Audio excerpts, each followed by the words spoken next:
clarify, because last night I was walking on the strip, there was some confusion as to who I was. I'm not that guy. We shared the same last name, but that's all we shared. Hopefully you'll find my style better then. Again, my name is Dox. I'm a managing partner with Innovative E, and been very, very privileged to be working with this technology called SharePoint since 2000. And as a result of my involvement with the technology, I've written a book called SharePoint for Project Management. For those that I haven't met, by filling out the little feedback form, I'll give you a free ebook copy. So I'll send you a code you can download from Amazon or Microsoft Store of SharePoint for Project Management. You guys want that? Good. All right, good. And additionally, as a part of being involved in this technology stack, I spoke a lot in different events with customers around the world. And this idea of being a good presenter, delivering effectively, came front and center in the early days of my business. Because way back when, as I was starting to do presentations, deliver training and all that, I firmly believe first impressions matter. If you don't make that good first impression, boy, you can either not gain the business, or sometimes your credibility and your expertise might tank with it as well. So, have you been in this situation before? As a participant and also as the perpetrator, right? And obviously that's something you don't want. And that's something we're going to address. One of the key things that we have to know, being a good presenter and speaker is not boring. You know, a lot of us think, oh, Docs, you know, I'm just not good at speaking. You know, Docs, public speaking is the #1 fear of everyone in the world because I'm just not born to be one. Well, nobody's born to be a good speaker. Nobody. Even that guy up on the screen. You know, Mr. William Clinton, former President Clinton, he saw the value of being a good presenter. In his early days in politics, he actually hired an executive coach to groom him, train him, and that's one of his big things. And today, President Bill Clinton is almost always a case study in being a great presenter. You go to YouTube, there's a lot of little snippets on different things that he does. For example, back in the day when he wants to act presidential, he would be speaking from the podium. He'd be up here and say, fellow Americans, blah, blah, blah, blah. But then, when he wants to get empathy, he would stop, maybe roll his sleeves up, get off the podium, and start walking and talking, and even the language changes. This is not accidental. There's a science to all of this. It's all intentional. I want to teach you how to do it. All right? Now, one of the key rules, or realization, I should say, that we should all know, when we present, we don't just go up to the screen and start talking, start speaking, start sharing technical data, start trying to sell our budget for the next fiscal year. When we're up on the stage, we function as 5 different roles. #1, depending on the kind of speaking you're doing, it could be a training, it could be a seminar, it could be educating the executive, you are the learning manager. And what that means is, throughout the presentation, throughout the hour, throughout the 15 minutes, you should put together the key points you want to deliver or you want to convey to your audience. So you should know all of them. Second, your role as a presenter, you are the expert. You are the technical resource that people would want to listen to and they would come and see you. That's why the idea of, will people believe me? Will people know what I'm talking about? Take that out of your head. The fact that you got invited, in this case, I got invited to come in front and talk about presentation skills. I mean, roll a thing or two. So you're the expert.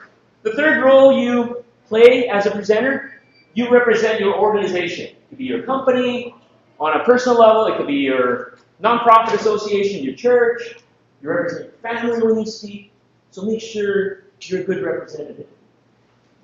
Fourth, your role as a presenter, you're a coach. Boy, I remember growing up, I'll share this story later on, I was part of a dragon boat rowing team. Anybody know this sport, dragon boat rowing? It's an awesome sport. It's in Asia. It's in canoe, 20 people, and you just race. Right? What I can never forget is that I always feel good when my coach talks to us. Because it seems like everything is possible. My coach doesn't look down on me and use highfalutin words. No, you gotta use this business intelligence tool with this ERP system to run this CRM, so run DMC will happen. Yes? It doesn't do that. Because people like that makes me feel rotten. And as a presenter, you don't want to make your audience feel rotten. So you have to be that coach. Lastly, as a presenter, your main role is the host. When you think of host, there's different facets of being a host. You throw a party, you're the host. You want to make sure everybody's okay. You have the drinks that you want. Is the food good? Can I take your coat? How's the family doing? It's that personal touch. So being a presenter is not just being up on stage, flipping your PowerPoint. Now that I know who I am as a presenter, okay, docs, what are the 5 steps so that I can deliver dynamic presentations? Give me your formula. Give me your process. So like I shared earlier, I've been doing this in the last 14, 15 years. And what I realize is being a good presenter is very important, not only from a business perspective, but also at a personal level. And I went through a lot of different ideas and thinking and studies and research, and I kind of simmered it down to these 5 steps. So we're going to go through this. I'll show you examples. And more importantly, I'll provide you resources as well. So as a part of coming here, if you fill out that little feedback form, I'll also send you this presentation. This presentation, by the way, is being recorded. I'll send you the PowerPoint. I'll send you checklists and templates, whatever I share with you, so you can take advantage of it. Would that work for everyone? Yeah, it's going to be $300 a download.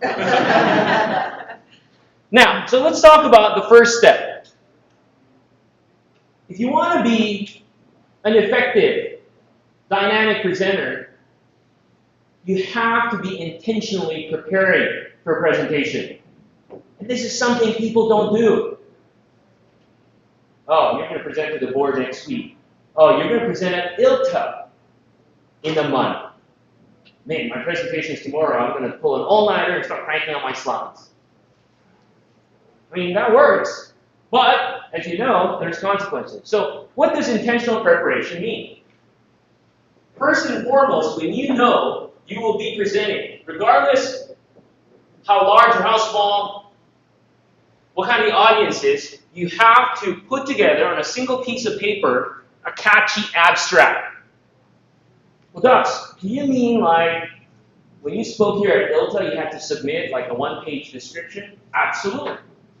Well, Dux, should I do that though if I'm going to present to the board? It's just a small crowd, or I'm just going to do training to my lawyers? You still have to do this.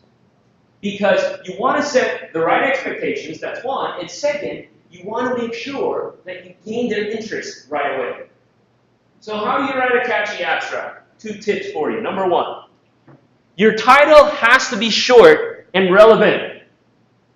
Make it short and relevant, and always start, if you can, with an action verb or a verb or some numerical value. What do you mean? For example, for those that have been following my work, you'll notice that in my presentations, and also the articles I write in the industry, always start with some number. 5 ways to implement project management using SharePoint. 7 effective steps to build a governance strategy. 5 techniques to be a dynamic presenter. Y'all with me? Why do you think that works? Anybody? Very good. It narrows down your focus. As human beings, we want easy.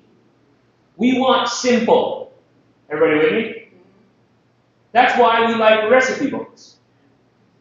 And especially if you're delivering a session like this, a 1 hour, hour and a half session, or maybe in front of executives, bring it down to something tangible and simple. I was in a conference one time, which I will not name, and there was a session, it was a project management event, there was a session 99 tips to be an effective project manager in 30 minutes. I'm not going to go there.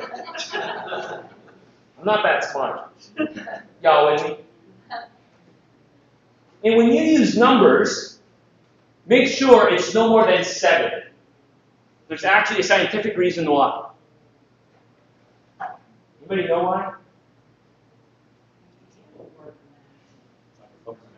So there's a whole science around mind mapping. There's a gentleman named Dr. Buzon, and he researched how we think. We think in a hierarchical fashion. Our mind maps to different information. However, on the average, the amount of hierarchy we can think of, multitask, is around 7, plus minus 2, 5, 9.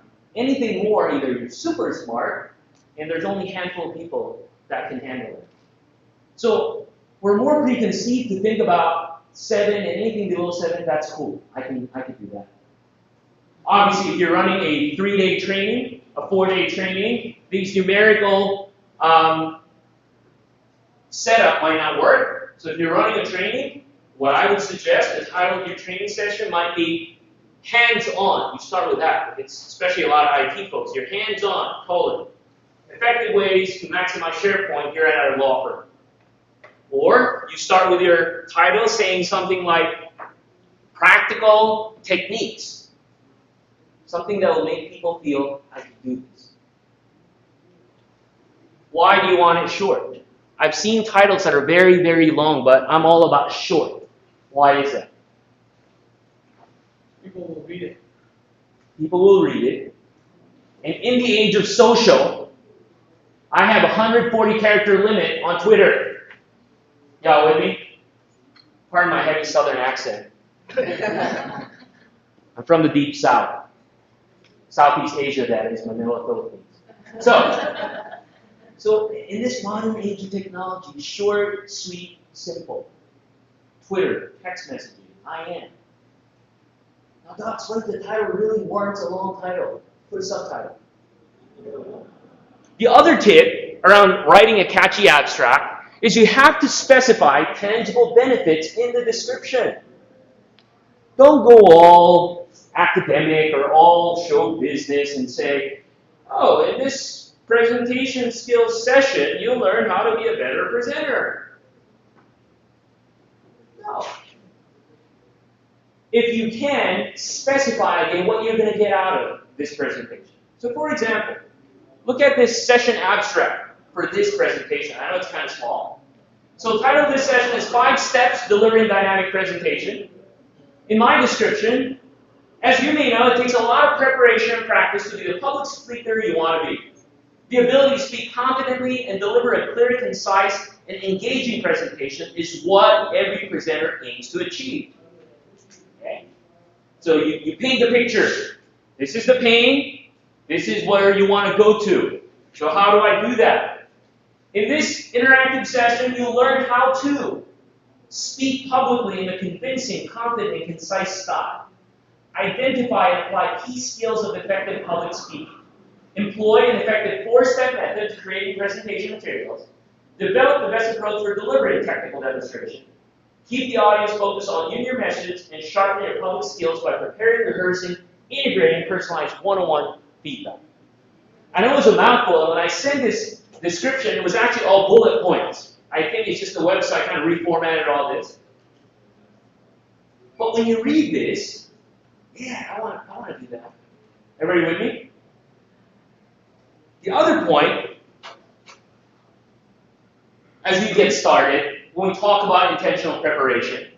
So you got your abstract done, you're about ready to put your presentation or your training materials together. You have to consider your audience. Consider how they learn. Consider how they would absorb information. How you put together presentation for IT geeks is not the same for your senior partners. From the language, the visual, the verbiage, all that should be different.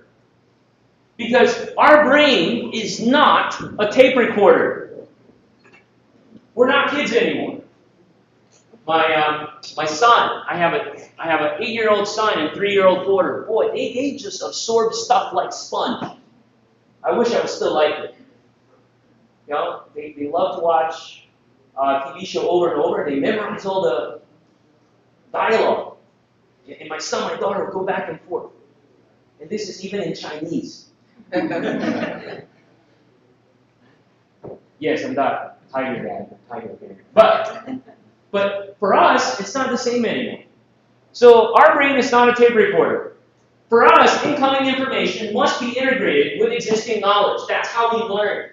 So think analogies, think stories, think experiences. We learn by processing information and not just receiving it. And I want to prove to you that this is so true. So here's what I want you to do. For those that are just watching me, if you have paper and pen, please grab one. For those that already have paper and pen, don't worry. I want to do a quick exercise. I'll prove to you that we learn this way. So if you want paper and pen, I got some here. Okay? Now, here's what I want you to do. So grab paper and pen, quick exercise.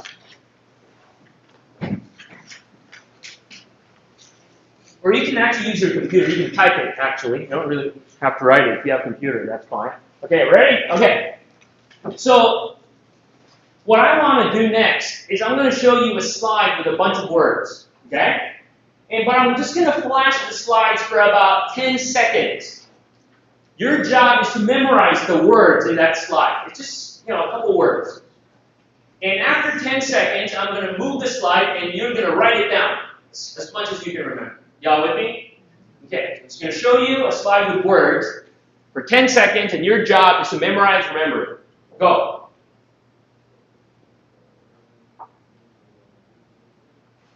Okay, write it down.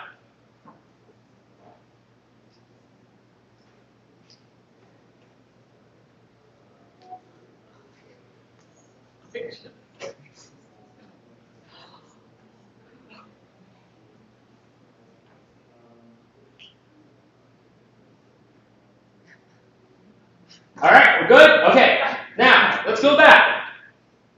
How many of these 8 words do you remember? 4, 3. Did anybody got 8? No? 6?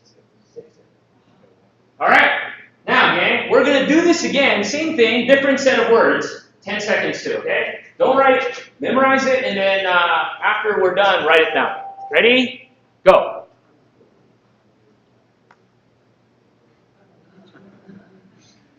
All right, write it down. You got my Jeopardy theme. You should be playing that.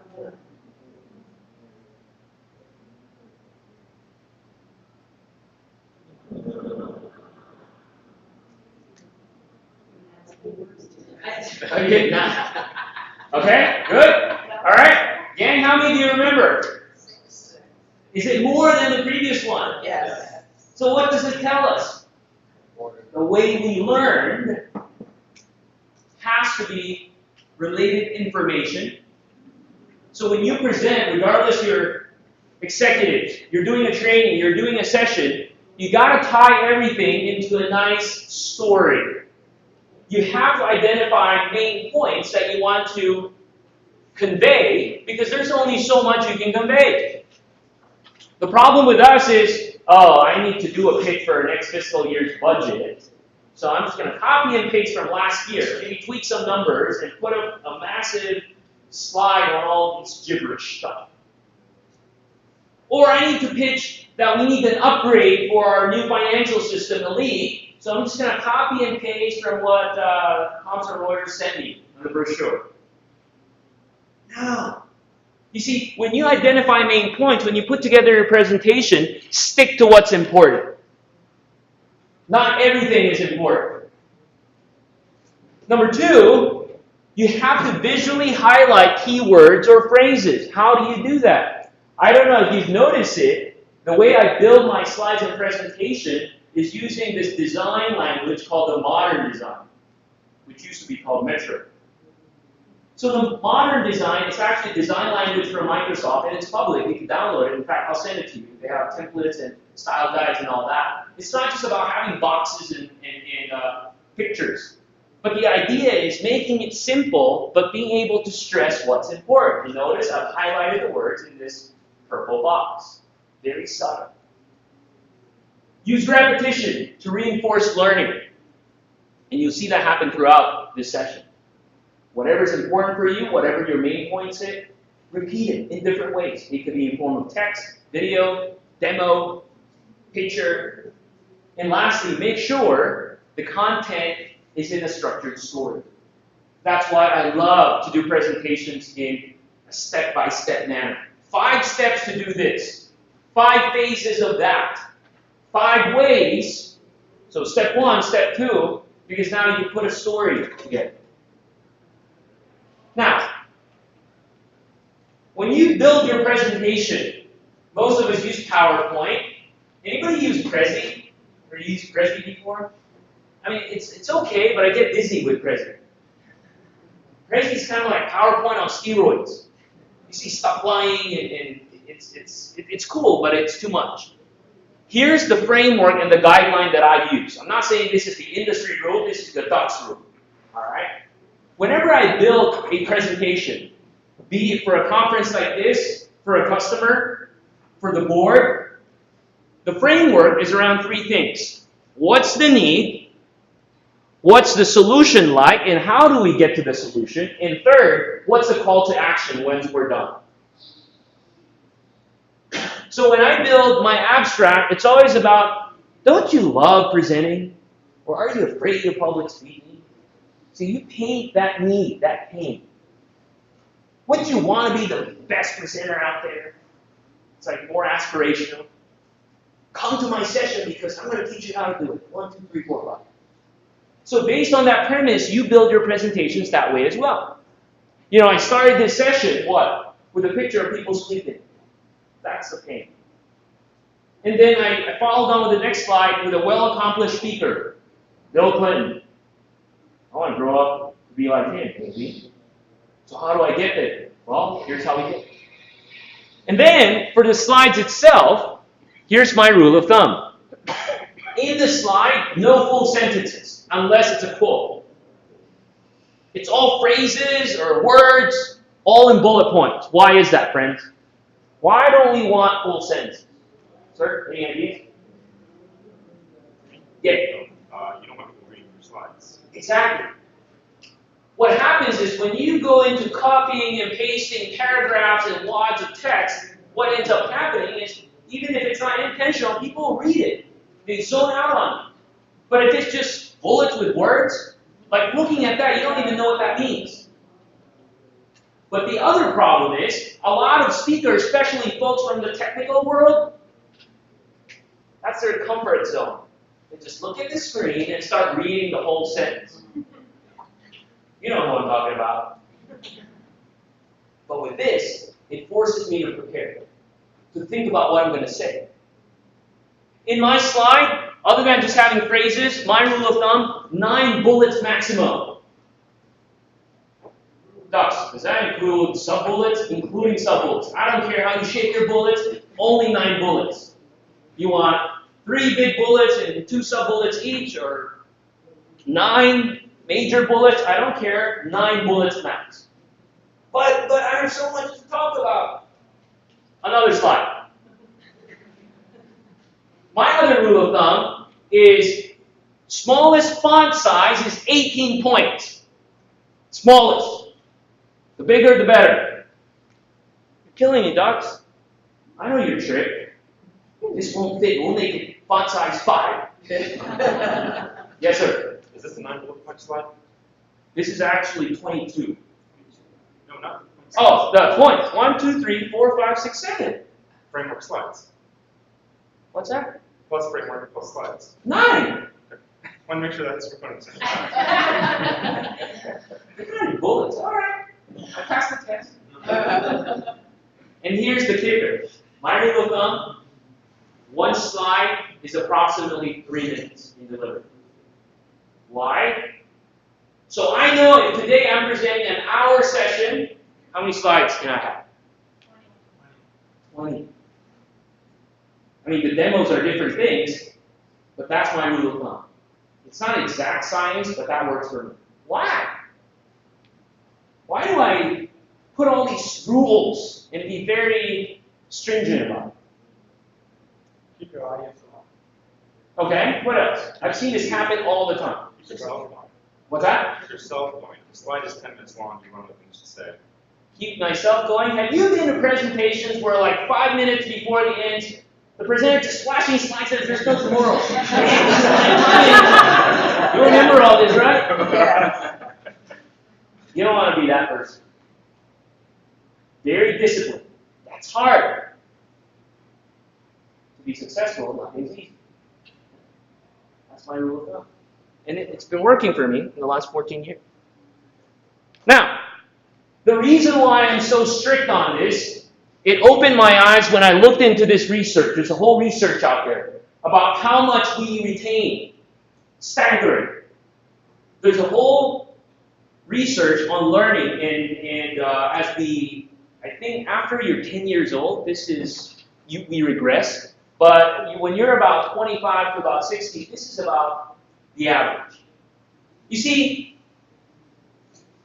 when you convey information, after 24 hours, people only remember half of what they heard. So tomorrow, you only remember half of what I'm going to say today. In 48 hours, you'll only remember a quarter of what I said today. Y'all with me? 2 weeks from now, what's just going to stick in your head? 8%. And 8% of what's important to you. That's scary.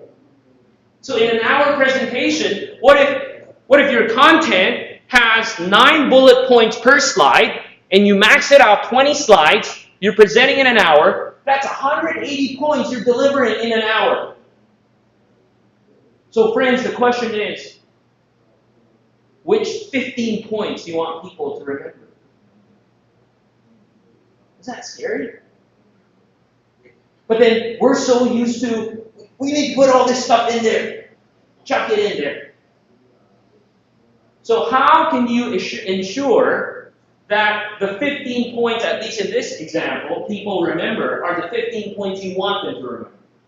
I don't want him to remember a different set of 15 points than him, because these 15 points are the most important thing that these people should remember. What do you do? Add those 15 points at the very end as well. As well. As well. Repetition. Multimodal learning, which we'll talk about in a second. How's everything so far? Useful? Now, to ensure that people remember those 15 points that you want them to remember, as you build your presentation, you have to address the 3 learning styles. We learn 3 ways. We don't realize it, but we learn in 3 ways. Number 1, it's called the visual learning. What visual learning means, it's what we see. So it's the PowerPoint, it's the text, it's the picture, it's the video. That helps reinforce learning. Second is what's called auditory learning, more process-based. So it's the things that I say that teaches you how to do certain things. Here are the 5 steps to be a better presenter. Step 1, do this. Step 2, do that. To configure your SharePoint site, click on Site Actions. Step 2, click on New Site. Isn't that scary? I remember the menu. That's auditory learning. Where we fall flat on our face is this 3rd piece. Kinesthetic learning. What kinesthetic learning is about, it's about engaging people with their feelings. What? Feelings. Feelings. Nothing more than the right thing. What do you mean by feelings? So it's things that you talk about or show that shares experiences. You want to wake people up on how you felt so they can feel the same way. And guess what? That reinforces learning. You know, talking about SharePoint, we have a customer, and State Department, U.S. State Department is actually our customer. Anybody, you guys know what SharePoint is, right? Most of them. So it's a collaboration tool for Microsoft. So the U.S. State Department has 500,000 people using this platform. It's great. But one of the greatest stories from there is with the U.S. Department of Security Services. This group, their job is to protect all the embassies around the world and to protect all the foreign dignitaries that come to the United States. So a few years ago, about 4 or 5 years ago, at the height of the war on terror, one of the things that they do is at the end of the day, each embassy would send an Excel spreadsheet of terror threat analysis for their country. Y'all with me? So at DC, somebody would pick up all those Excel files, and they would have to put it together on a summary, come up with like a global terror assessment. As you can imagine, all these Excel files manually being put together to a big report, that takes a while. And unfortunately, in some cases, it's at the cost of people's lives. Because they didn't see the trend and the patterns right away, terror struck. Y'all follow me? So they decided we need to make this better. So they put together a more robust system, IT built something, and now they put it in, they have real-time terror dashboard, which is great. They can now assess terror threat level around the world. 3 months later, the system broke. And IT's been fixing it, but one of the program managers was like, we can't go back to Excel. I mean, people's lives are at stake here. Let me see what I can put together. This person is not a technical dude. He said, okay, we got SharePoint, so what we're going to do, I'm going to pilot it to 10 embassies in South America, and I'll just create these custom lists. If you're not familiar with custom lists, it's like Excel spreadsheets on SharePoint. So I'm going to replicate the Excel spreadsheet, and I'm just going to tell them, okay, if you're in, for example, if you're in Bolivia, enter the assessment here. If you're in El Salvador, enter it here. And then what he did, he used a feature in SharePoint called Content Query to put together his real-time dashboard. Y'all with me? 2 months into this pilot, they saw a pattern, and they were able to proactively avert a terrorist strike. Every time I tell that story, it gives me goosebumps. The power of a platform like SharePoint. That's kinesthetic learning. Right? I mean, I can preach all day long how great SharePoint is, look at that website, but I'm sharing an experience on the value of a platform like that. We're empowered a non-IT person to build a reporting tool that saves lives. Does that help? All right? Now, as you prepare intentionally, you write a catchy abstract, you consider how people learn, you put together your presentation in a streamlined, concise manner, addressing how people engage and learn, auditory, visual, and kinesthetic. Also maximize social. If you're in a public forum like this, social media is your good friend. If you have a blog, start writing about topics around your presentation, put together little videos to promote it. I'm sure you know Facebook or Twitter or LinkedIn, but the point being is, to be effective, you want to maximize people attending, people knowing about it, creating this buzz. There's a lot of good stuff that you can do with social. One of the things I take advantage of is social media technologies because it's free. And I've been doing that in the last couple of years. I've done presentations around it. In fact, I'll send you a link to a presentation recording around how you use these social tools effectively. So that was step one, intentional preparation to be a dynamic presenter. Step two, so you put together your presentation, the day has come, you're about to deliver. You're about to present here at ILTA, to the board of directors, whoever it may be. So the second step for effective delivery of presentations is you have to have a proactive opening. You got to start off of a good start. So first thing that you have to do is you have to set the scene. And what I mean by the scene is the room, the venue, the session hall. Make sure you set it right. My battery's dying, so see, I didn't do my homework. That's right. There you go. No, so nobody's perfect. Give me a break. So first things first, conduct a dry run if you can, even for events like this. So last night I had the opportunity to kind of scope the room. I presented here yesterday, but I scoped the room, and there used to be a table here. I said, I don't want that table. So conduct a dry run. Look at the room and see how it's going to work for you. Be at the venue 45 minutes prior. I do it an hour prior if possible, but sometimes that's not possible because other people are using the room. So I was talking to Kurt earlier. He was mentioning, like, in his organization, they just book the room like an hour before the meeting so they can prepare. And what preparation means, especially with IT, not only you're preparing for the slides, you want to make sure if you're going to do a demo or show something, all that stuff works.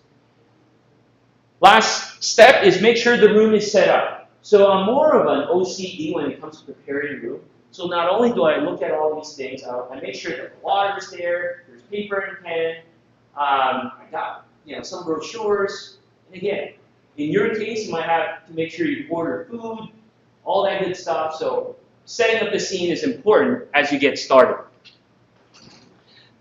As people start coming in, before your session, before your presentation, welcome your guests.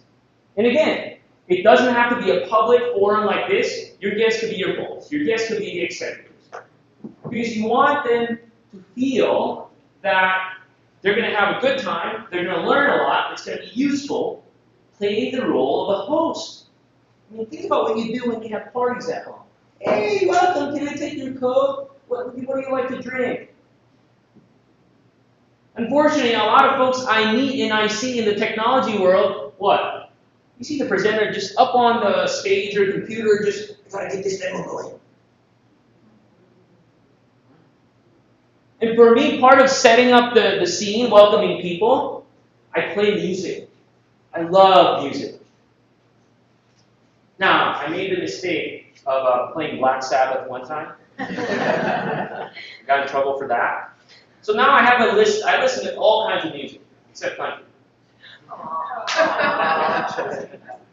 Docs, you're going to get a 1 in this session. No, I'm warming up to it, to some country. I like the recent one with Cruising. That's pretty good. Kind of like that. And Darius Rucker. I like Darius. It used to be a food. So, playing music, unless you're not allowed to, even in corporate settings. No music, because people like music. And there's something to talk about. Because when people come in, they're not certain unless they know you really well or they've seen you. Especially in a conference like this. You know the 30-second rule in presentation? This was actually a science, and it was proven. The 30-second rule is, as an attendee walks in a presentation, assuming that they don't know who's presenting or they don't know of the person, they just know him by name, they have about 30 seconds to decide if this is worth listening to. In the back of their heads. They may be there physically, but after 30 seconds, even if the presentation hasn't started, cognitively, they're going to make a decision, is this worth listening to? Y'all with me? Huge. So setting up the room with music, food, people talking, that's a good thing. You want to assure them that the session would be beneficial. Greet people as they come in. Hey, how's it going? I'm Docs. Where are you from? Hey, Kurt, you're from DC. Hey, Lisa, you're from Bay Area. Why do you think that's important? Relational, better engaged. I don't know, but when you greeted me when I walked in, I thought, I'm going to listen to this guy. I'm going to share a secret. It's not about you. It's about me. You see, every time I present, I'm really freaking nervous. My anchor point is I figured out that if I start talking to people early on, hey, where are you from? DC? What do you do? It kind of calms me down. Because as I get started, I can look at the faces of people I've met. I don't know, psychological maybe, but we already talked, so I'm good with him. Or I'm good with her. Y'all with me? It works all the time. And there's another reason. So other than making me feel good, we talk about engagement. I'll talk more about engagement in a second. Is during the presentation, I can draw examples by talking. You know, Kurt, he's from DC. Boy, you didn't see the games last week? So it takes the focus off of me. It's on him, people, but that gets the engagement going. Important to talk to people. What a concept, right? Talking and reading. Lastly, engage in casual conversation. You know, sometimes, especially in this industry, we're also formal. I thought I had to wear a bow tie today. I don't talk about, I have 2 kids. My son, Johan, he's 8. My daughter's 3. Love him to death. Weather's great out in the Bay Area.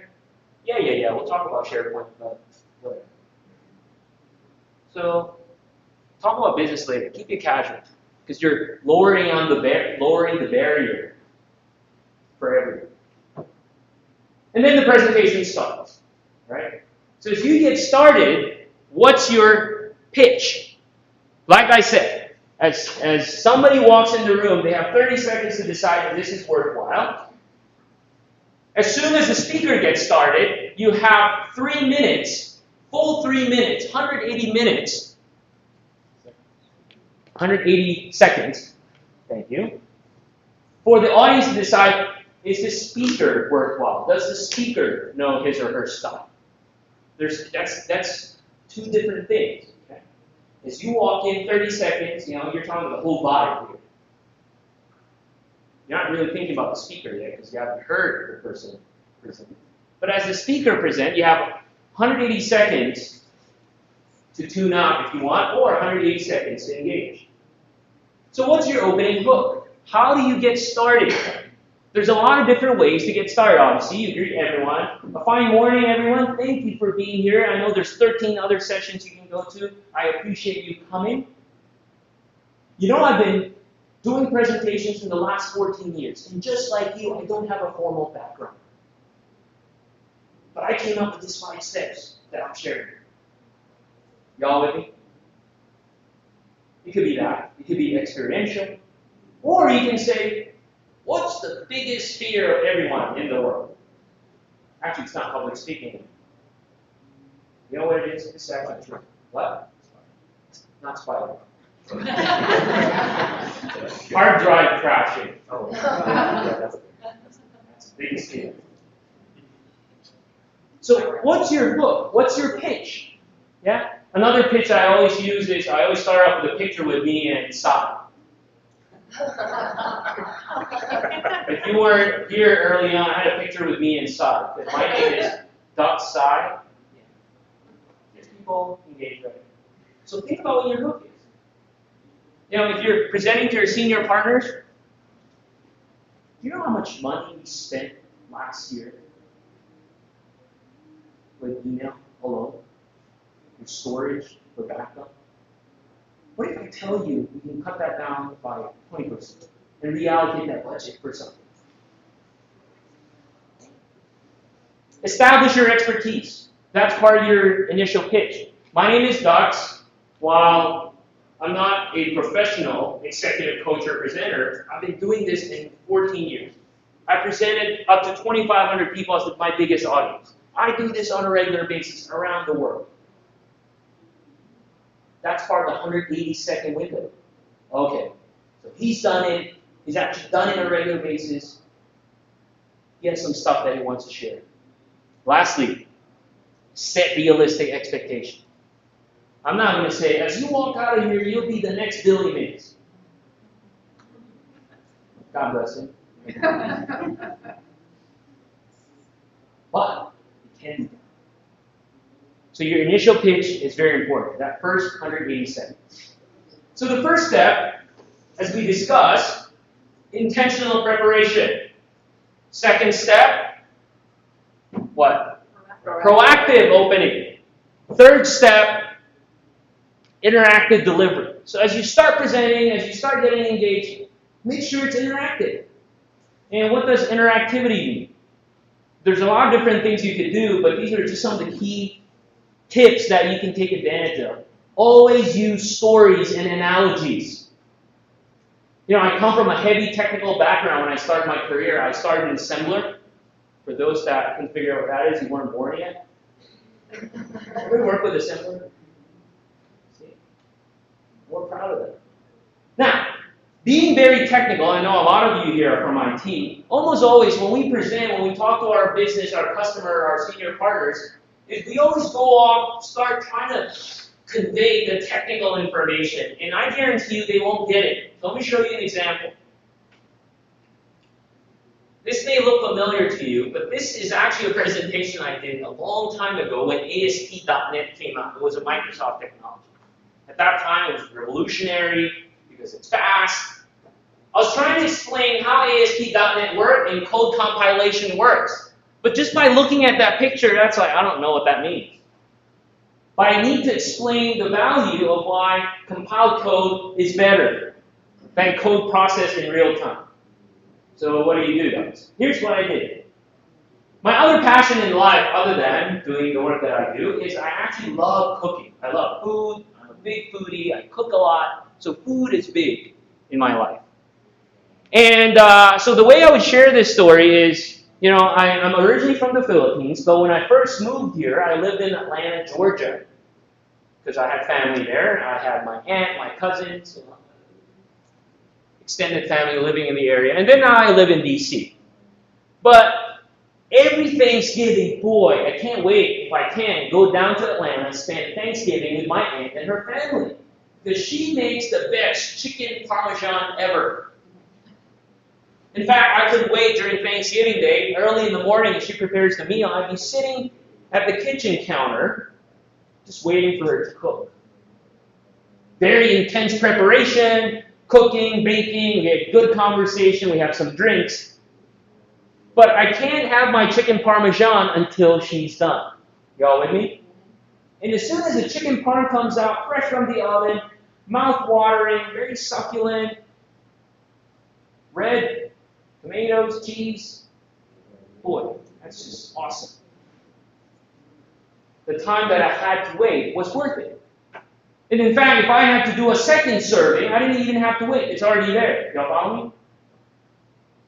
That's also true for my cousins. Because my cousins, they always come like late in the evening when food's already made. So they come in, they just eat. They didn't have to wait like I did as she prepared chicken parmesan. Okay, so what does that have to do with this drawing? Well, guess what? That's how code gets compiled. What? You see, with ASP.NET, what happens is the first time the code loads, the first person, me, Dux, when I load that web page in ASP.NET the first time, it's going to talk to the server, and the server says, okay, I'm going to run it the first time, so I have to bake in the oven first. So you have to wait a little bit. But once it's baked, it comes out. The next time around, since it's already a compiled code, the next request, be it from me or another client, another person, boy, these ASP.NET websites are really fast. It just gets baked once, and then the next iteration will be fast. Does that make sense? Every time I share that example, people don't remember ASP.NET. They remember chicken parmesan. So think about analogies that people can relate to, because going back to our first point in step 1, they tie into existing knowledge. You can't mix leprechaun, wool, and icon for no reason. Okay? As you deliver, share experiences. And I learn best when I hear other people's stories. In fact, when you deliver a presentation in a big forum like this, or to your group of people who's attending training from you, if you can, share things that they cannot find elsewhere. You know, when I advise people on building sessions and presentation with Dux, I found this great article. I'm just going to copy and paste. I go, what's the point of you presenting? Right? You have to share things that people cannot find that will get value from, and obviously it has to be things that you've done, and you know what works and what doesn't. Describe the pain, provide a solution, promote lessons learned. I mean, it doesn't have to be good all the time. You know, I learned my lesson, I did it this way, and this is what happened. It cost me this much money. Next time, I'm not going to deploy the code that way anymore. So what I recommend is you go and do it this way. Or if you want to learn more, go to this blog. It has all the details around setting up security, whatever. Showcase best practices. Right? You know, sometimes the word best practices is very relative, but look at what people have done on a regular basis consistently and provide that as a guidance to your audience. Some other tips as you present. Stage fright is very normal. And again, my secret that I've already shared, I counter that by talking to people right away as they walk in. That I found is very effective, and I've shared that with other people. It works. Minimize speech hiccups. It's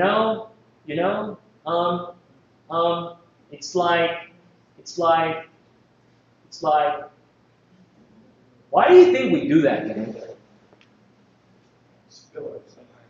Filler. Why do we need a filler? We're planning, we're thinking. Why are we planning and thinking? Lack of preparation. So first rule of thumb, if you want to minimize speech hiccups, make sure you prepare intentionally. Second, saying I know or it's like or it's okay as long as it's not repetitive or routinary. And the third point is it's okay to pause. You can think and not say anything. The greatest person who's really good at pausing is James Earl Jones. Watch him. Just go to YouTube. Find him doing presentations, not the Darth Vader voice. He can command the audience really well in that context. He will walk in. He would look, not say anything. Good morning. And then walk to the podium. And it's okay. It's okay to pause. Drive interaction every 8 to 10 minutes. What do you mean, Ducks? This is not an industry rule. It's just something, again, my rule. I'm not going to keep flashing slides and keep talking by myself more than 8 to 10 minutes. I drive interaction by asking questions, asking polls, showing a video, talking to people. Because how our mind works, especially in this very intense society we live in with all these email, IM, Twitter, our attention span is so short. So within 8 to 10 minutes, as you prepare your presentation, there should be a marker to say, show a demo here. Talk about this there. Ask for a volunteer. Who was in my session yesterday? Requirement. All right, a couple of people. The very first thing I did, I asked for 4 volunteers to come up and start drawing. It's okay, you can do that. But this all goes back to not because you want to make people feel good, which you do, but that's part of learning. People learn 3 ways: visual, auditory, and kinesthetic. Interaction is the kinesthetic. Maximize stage movement. This is something I still have yet to work on. I walk and move a lot. And I've done other things that's not really good. I dove off of stage one time, and unfortunately they didn't catch me. Sprained my ankle. But walk, move. But don't be overly, or don't do this. I've seen presenters like coins and whatever. Moving is okay. And in fact, that's one of the secrets of Bill Clinton. If you look at a case study of his presentation style, he would move, he would sit, he would be one with everybody else. He'd go back to the stage as the commander-in-chief. Movement's okay. And if possible, when audience comes in, this is actually a perfect setup. If I'm standing here, think about V. Your perfect seating arrangement would be V-like format, where the audience is in that scope. Now, if that's not possible, if this is full, then you really have to do a good job of moving, stopping, talking here, moving, stopping, talking on the other side. How's everything so far? Useful? Okay. Step 4. facilitate engagement. So when we talk about step 3, interactive delivery, we're talking about from the perspective of the presenter. Be interactive. But then part of the conversation we had is, okay, you got to be interactive with the audience, you got to engage with them. So how do you do that? To facilitate engagement, there's a lot of ways to do engagement, but there's 3 common things that I do on a regular basis that's effective. Number 1 is polling. Very simple and non-obtrusive. How many people raise their hand? Or who's from DC? Stand up if you've experienced this. Sometimes I don't just tell people to raise their hand. I tell them to stand up.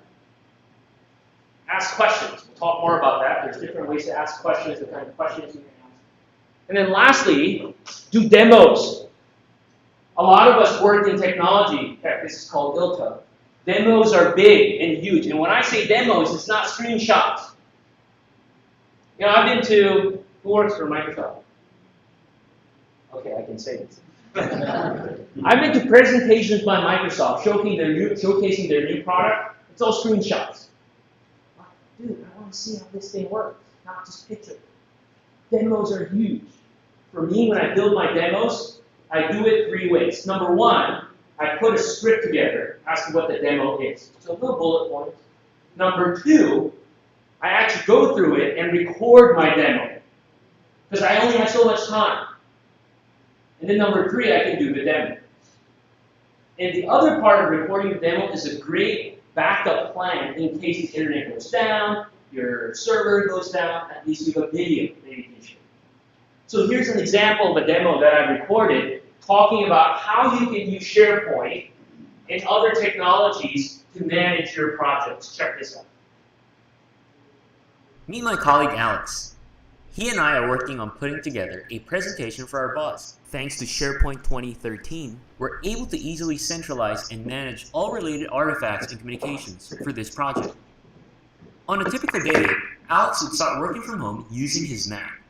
He would check his email from a browser and start work from there. Looks like Alex is reviewing the tasks of the project, and he has some questions for me about the project. Just by using the browser, he's able to instant message me using technologies like Link. One of the key benefits of SharePoint 2013 is a deep integration with existing tools that we already use, like Microsoft Office, smartphones, and even web-based technologies.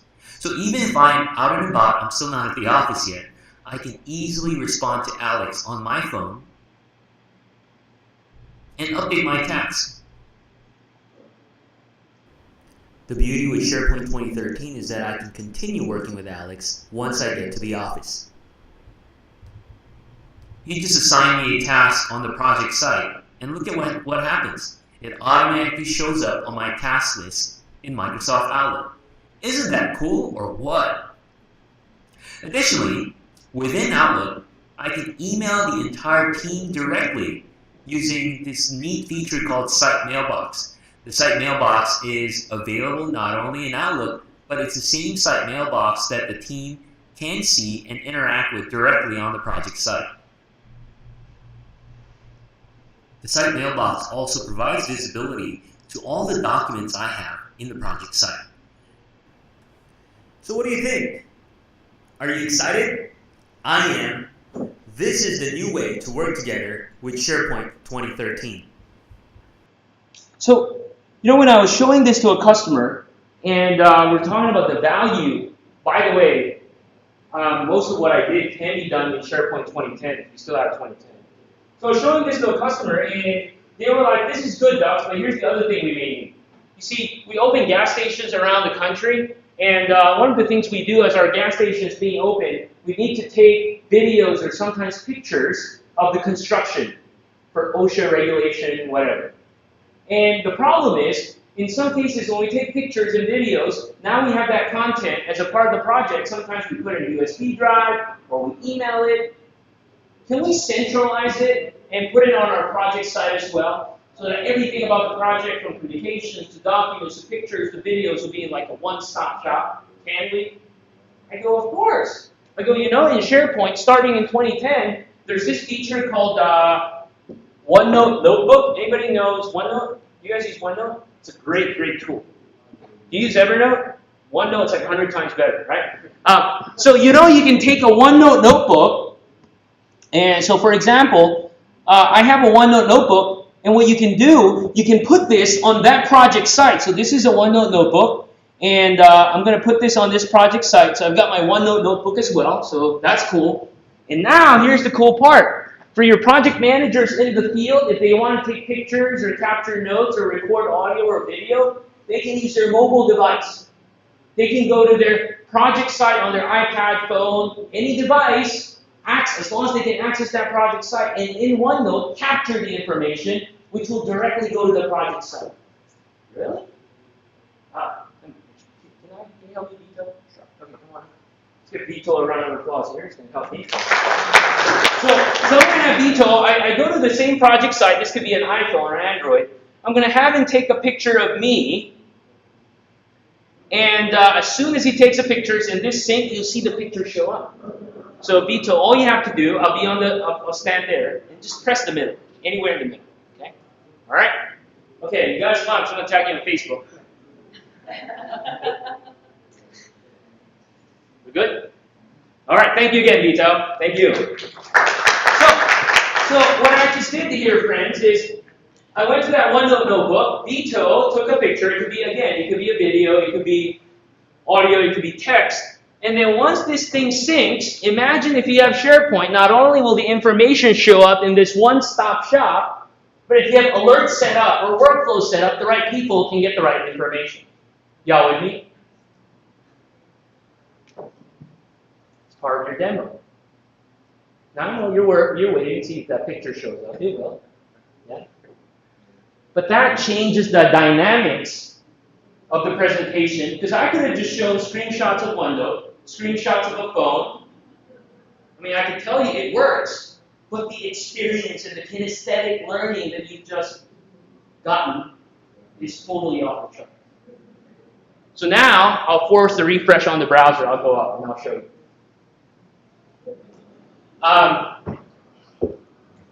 Still says it's syncing. Let's give it a second. All right. So we'll go back to that in a second here. Now, the point being is, when you do demos, obviously you want to practice it. If you can put together a story that's relevant. Notice my story is around managing projects. I didn't talk about, here's the new features of SharePoint. I talk about around my problem. And then I talk around it about, hey, they need to capture these pictures and videos. You can do it with your cell phone. Okay?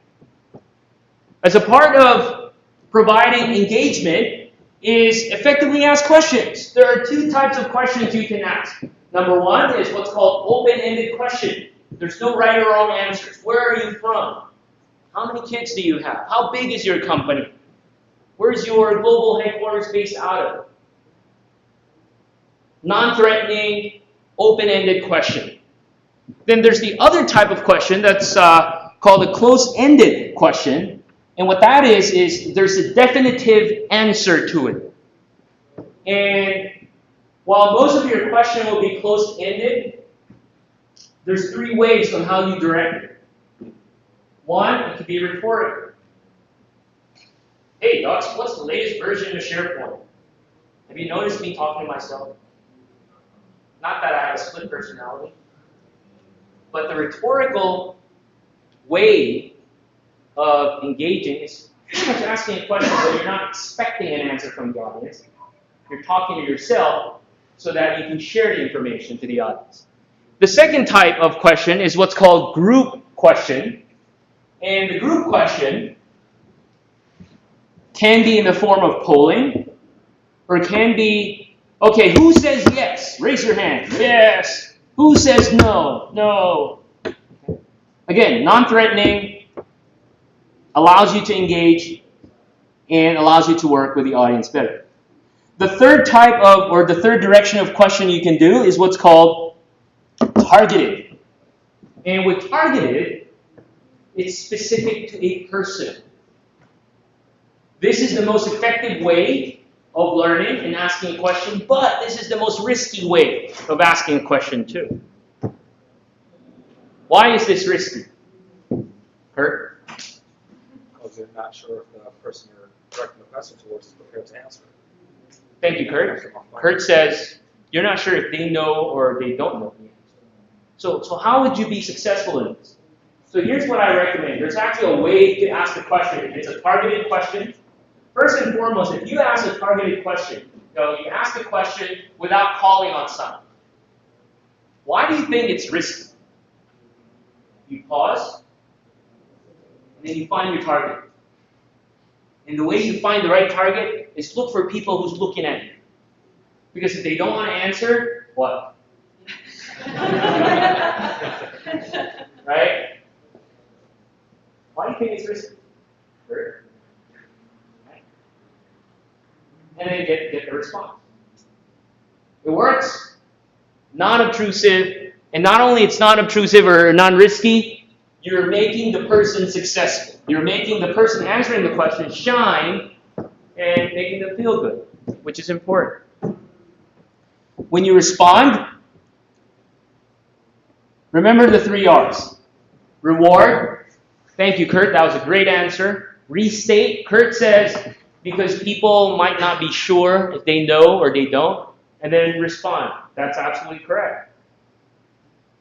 Now, in some cases, you won't get this right 100% of the time. If the answer is wrong, there's different ways to do this. There's no easy way to do this. So Kurt might say, why do you think it's risky, Kurt? Kurt might say, because, give me that answer. Because I wasn't listening. Stop picking on me. Okay, stop picking on me. Don't be, okay, Kurt, you messing with me? No. So you can say, well, Kurt, thank you for that response, but the answer is actually, you don't actually tell the person that's a wrong answer. You indirectly say, thank you for the answer. However, to synchronize SharePoint with Microsoft Project, you have to have Project 2010. Project 2007 just will not work.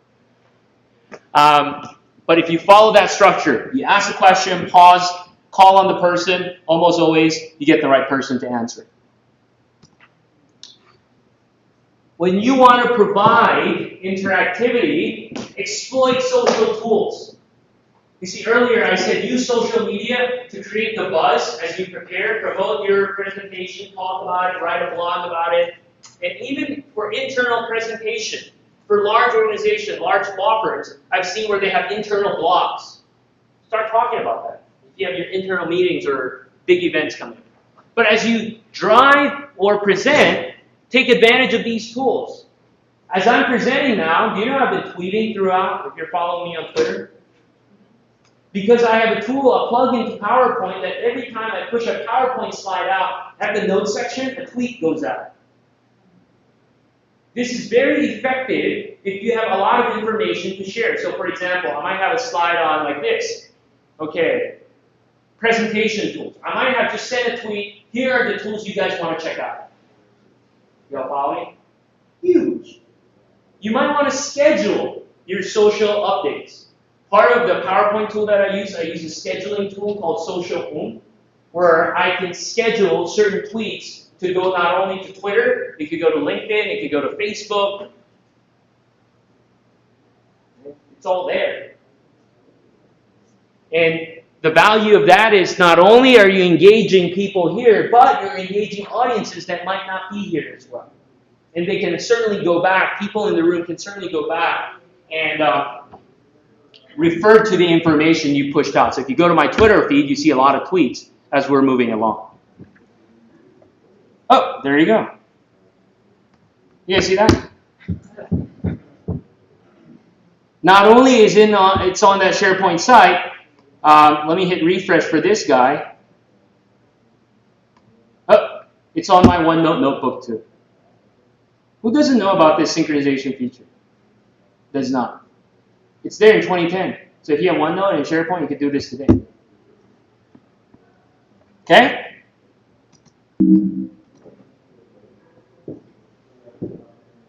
Step 1, intentional preparation. Step 2, proactive opening. Step 3, interactive delivery. Step 4, facilitate engagement. Last but not the least, step 5, motivational closing. You got to close it properly. What you don't want to do, man, we only have 5 minutes left. I got to go through these slides really fast. Not good. That's why 3 minutes to a slide. When you close, you want to make people feel good.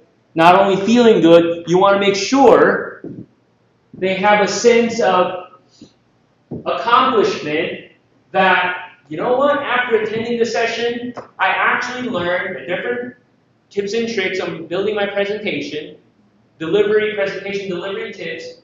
What you described in your abstract, you got to make sure people should feel that you've met all that.